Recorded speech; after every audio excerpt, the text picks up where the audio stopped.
Here's how I would get clients if I started from zero today. So let's say mawawala lahat sa akin.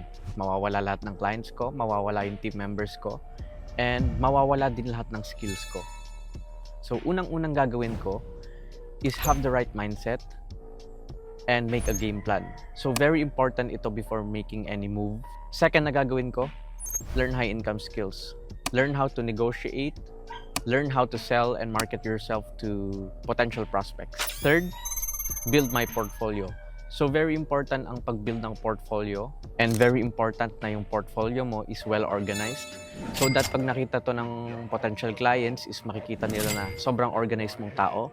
So plus points yun, and mas madali din nilang makita yung work mo. Fourth, hire editors or contractors and sabihin mo na mag-standby muna sila while they wait for a task. So sabihin mo, ipe-prepare mo muna. Fifth, prepare the accounts and tools you need. So for example, yung mga account mo sa mga outreach na sites and yung mga accounts mo sa mga tools. So lahat ng kailangan mo para pag magkaroon ka ng client is prepared na. And then the last step, once na na-ready ko na lahat, pwede na ako magsimulang mag-outreach. And I will just keep repeating the whole process hanggang sa makakuha ako ng sobrang daming clients.